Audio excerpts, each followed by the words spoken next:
Uh, I was born, as I said, I was born and raised in Mount Vernon, New York. I am one of 14 children that my mother eventually had. I was in 3 or 4 different foster homes from age 8 till I was 13. And when I lived in Mount Vernon, the only refuge we had was at the local boys club, right?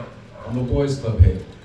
Some of my members that attended boys club with me when I was a young kid are now world renowned. People know, I don't want to drop names, but everybody knows who my close friends are growing up as kids. And at that boys club, they laid out a wonderful foundation for us young men to follow. To the guy that used to direct the boys club, I still get guidance from him to this very day. I'm 72 years old. I met him when I was 8. So we're still in contact. I get guidance from him to this very day. We hang out, we're on the phone constantly. But what I started doing when I got older and working at the Apollo, I would walk around Harlem, and I remember seeing this guy in this playground teaching these kids how to play basketball, right? And I said, wow, it reminds me of when I was a kid, right? Playing ball up Mount Vernon. So I walk over to the coach. I said, Coach, he says, how you doing? I said, sir, do you mind if I talk to the kids for a minute? He said, well, who are you? I said, nobody.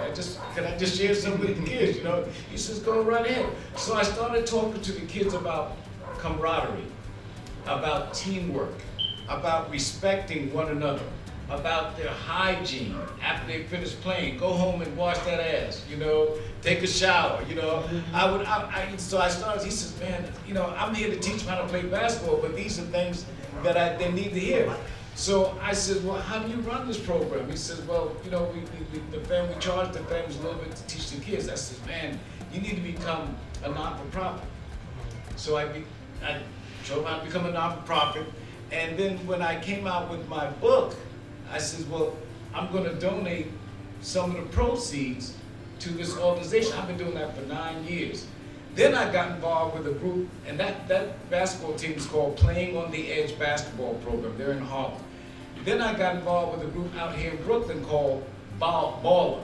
And BALLA is the acronym, BALAA. It means Big Apple Leadership Academy of the Arts, right? And what I also do, I also give them proceeds from the sale of my book to their program. So that's my way of giving forward whenever I'm asked to come and speak, because even though I'm known as, I'm Billy Mitchell, people, because I work at the Apollo, everybody knows me as Mr. Apollo, and that has opened up the doors for me in so many ways. And I'm so grateful. And I have because I have to remind people, I'll answer to Mr. Apollo, but I have to remind people I'm Billy Mitchell.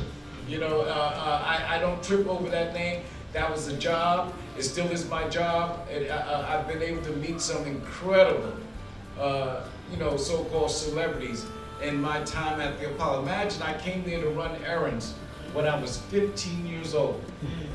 I first walked through the door of the Apollo, and I started running errands for the Motown Review. Motown acts, the Temps and the Supremes, and then I got into this relationship with James Brown and Marvin Gaye. And when they used to always talk to me about education. I was so damn tired of James Brown in my grill about education, man.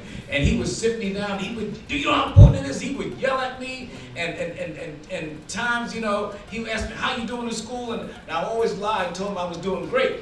Until that one day, bro, he made me go from the Apollo to the Bronx, get my report card and bring it back and show it to him. And when he saw that I had failed, he threatened that I was never allowed to come to the Apollo Theater ever again and run errands until I got my grades up. And that was the push I needed.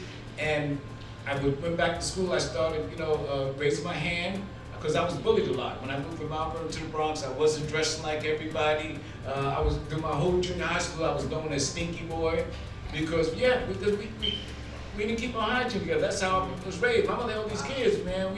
We just didn't keep ourselves clean. So when I finally graduated from high school, Mr. Brown was at a concert at the Apollo, and he was telling me how proud I was and that I turned my life around as far as education. He said, so what are you going to do? I said, well, I want to go to business school, And he said, you got the money? I said, no, sir, I don't. He said, and then he pulled out this knot of money. Everybody knows my story at the Apollo.